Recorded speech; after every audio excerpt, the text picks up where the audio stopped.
Hey ladies and gentlemen, welcome back. This is HD Starcraft and I'm here for Game 2 between Empire Cost and Western Wolves SortOf in DreamHack Stockholm round of 16. And Empire Cost is going to be the red Terran player in the bottom left hand corner of Whirlwind. And in the bottom right hand corner we of course have the blue Zerg player. It is SortOf. Last game going to Cost, very nicely played by both players, I've got to say. Sick macro game, 35 minutes. And was really back and forth, but Koss was able to get the victory at the end of the day, and I think a lot of that just relating to his macro. It's very good. You know, the macro CC obviously helping him stay in the game, and because he was able to have so much surplus of money, you know, he was able to constantly produce a stream of Marauders. I mean, it was like non-stop Marauders, and on top of that, he had a lot of medevacs that never really died. They got fungoed a few times here or there, but with so many medevacs healing his army, it's very hard for a Zerg player to be able to break, you know, that type of a setup.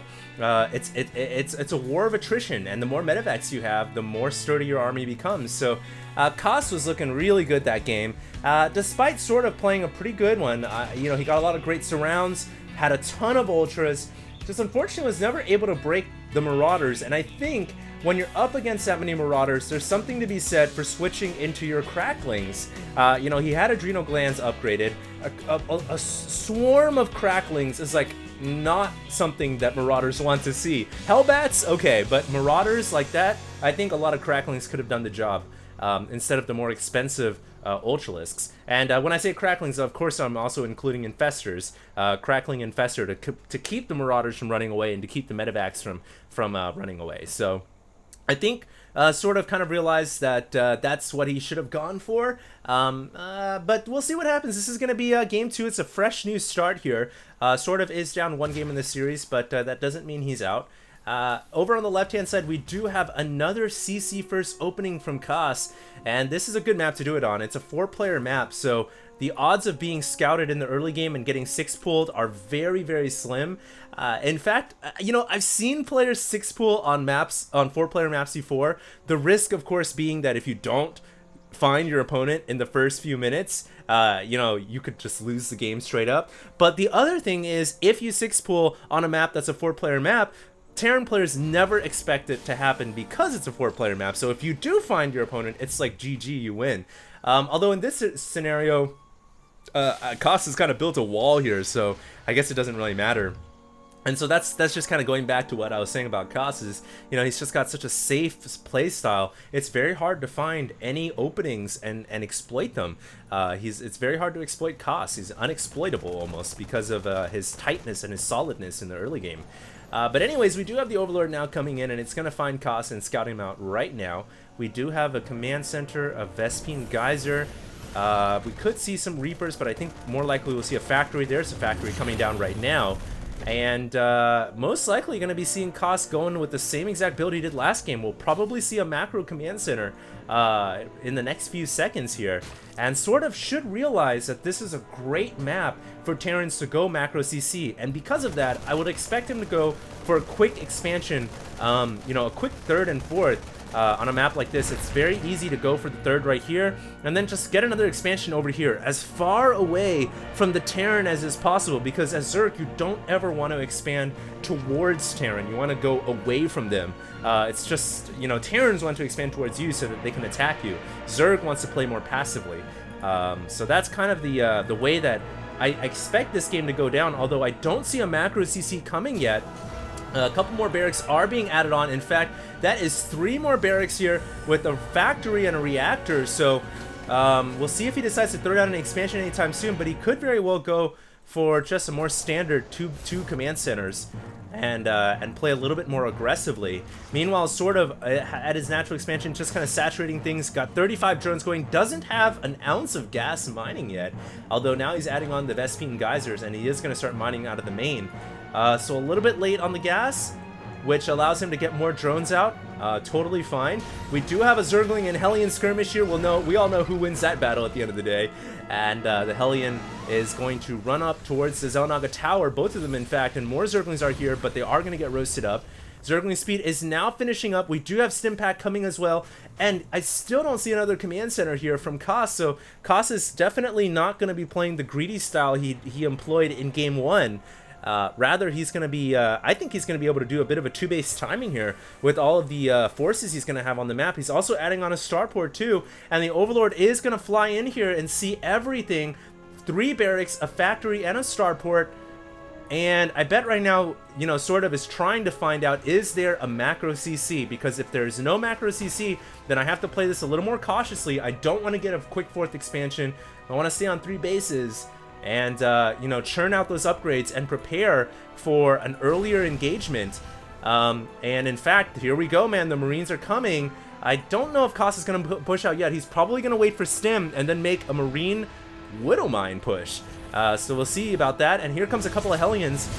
They are gonna scout out the new hatchery for SortOf, and just kind of peeking in and finding out what's going on. Zerglings scattering across the map, trying to control various areas and critical locations. Gonna get a full surround on the Hellions. Very nice right there from SortOf. That is great, especially if you're anticipating an early attack from Koss. If you can whittle down that Hellion count and keep things manageable, you know, it makes the job a lot easier. But it looks like Koss is going to throw down a command center, so it's just a more standard timing, not an early macro CC, more of a standard, you know, 9-minute-ish command center.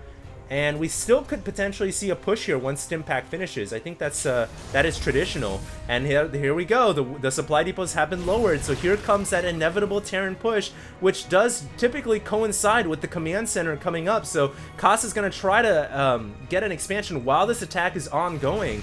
And we're going to see if SortOf has enough in the bank to hold this off. His +1/+1 is on the way. He's going to be going for Zergling Baneling here. Will it be enough to stop the Marines, the Widowmines, and the Hellions? We'll just have to wait and see. The Widowmines, I think, are going to be the real focal point here because they're going to be able to detonate huge clumps of Zerglings. So SortOf has to send in a couple of Zerglings at first and pick off these mines. That mine that's still got its payload ready to go, and that is risky. Now SortOf has to sacrifice a lot more forces than he wanted to before. And there we go. Oh, Widowmine detonating. And you can see Koss here actually getting surrounded and has to pick up his forces into the medevac. The other thing you've got to worry about when you're making a push like that with mines as Terran is you have to be worried about friendly fire from the mines. They can actually detonate on a clump of Marines and be just as devastating as a Baneling strike. So Koss has to be careful there, and now he's going to go ahead and drop the remainder of his forces into the main base. There is a Hydralisk in here he could potentially pick off, but Zerglings and Banelings already there. Meanwhile, another drop going off inside the natural expansion. Mines are going to plant down, but there's a Spore Crawler there, and so the mines are probably going to get taken out. Yeah, they are. And meanwhile, Koss forced to evacuate the main base. So far, SortOf this game has done a really good job of holding off the Terran attacks. And it's much better this time around than it was on Akalon Waste because Koss doesn't have that huge advantage with the early macro CC that he did last time. Now Koss is just kind of playing a more standard play. And with that said, I do think, you know, SortOf is in a better spot than he was at the 12-minute mark in the last game. Meanwhile, though, we do still have a couple of attacks going on, a few skirmishes, Marines getting picked off by Zerglings here or there. And this hatchery is trying to go down. I will say, however, Koss's supply is, he's at 118, so he's still got a supply edge over SortOf, which is really, really strange. I'm not sure how that's the case. But here comes Koss. He's pushing out once again. Combat Shields hasn't finished up yet. He really should wait for Combat Shields to finish. And oh, that Widowmine detonation was critical. And those Zerglings probably getting a little bit worried right now about how many mines there could be on the field are going to go ahead and retreat and fall back under the guise of the Overlord, Overseer, I should say. And meanwhile, it looks like another mine planting down here at the pocket expansion. Koss is going to take out a couple of creep tumors here or there. We do have those scary Hydras now coming out for SortOf, and this is exactly what SortOf used to kind of stay in the game and take a big lead on Akalon Waste after about the mid-game stage. Those Hydras were just incredible. And Hydras with speed, you know, they are so good against basic Tier 1 Marine Marauder forces. I really like that SortOf is going for Hydras once again. But this is a lot of medevacs from Koss. Recall what happened last time. Koss had a huge fleet of medevacs. His army was almost unkillable. But that's where the Banelings come in. Banelings are very good against Marines. Medevacs cannot heal as quickly as Banelings can kill Marines, obviously. So if these Banelings can connect, then Koss could, lose his army very quickly. But although right now he does have the supply lead, but here we go. The Zerg force is coming off the creep. It looks like SortOf is going to go ahead and commit to this engagement. This is very risky. Will he be able to get this around with the Zerglings? I don't know. And even if he does, the medevacs can just escape with the forces intact, and that's exactly what Koss is going to do. I don't know if that was the right engagement from SortOf, but he has gained a lot of map control here, and is now going to make a push for the main base. He's taking out the bunker at the front door. Supply depot is trying to raise up, but there's a lot of buildings here. Even without, supply depots, there's barracks, there's factories, but a couple of Zerglings and Banelings leak on through, and the SCVs taking a bit of damage right there. 14 SCVs have gone down. SortOf with a brilliant attack, also attacking over in the pocket expansion with several Zerglings, and Koss feeling the pressure right now. Will he be able to hold? He's at 122 supply. He's lost a little bit more than the Zerg player has. Now he's researching drilling claws, which is always a fun upgrade to get. It's going to help him, of course, get those mines underground a little bit faster. But with that attack, SortOf taking a very aggressive posture, and he was trying to get the surround against those Marines and Marauders with the Zerglings. He ended up pushing the Terran army all the way back home and was able to launch 2 different attacks, one at this expansion and one over here at the natural, and both of them did a fair bit of damage. In fact, you can see the damage is still burning this factory, and it ends up blowing it up. So, yeah, that was a great attack by SortOf. Exactly what he needed to get back in this game, and now he is adding in a lot of Banelings. 32 Banelings in his army now, along with the Hydras. Drilling Claws is just now about to finish, and Koss needs to get his Widow Mines underground, because we are going to see another multi-pronged attack here from SortOf. He's going to come from 2 different angles, and Koss has got to figure out where he wants to defend.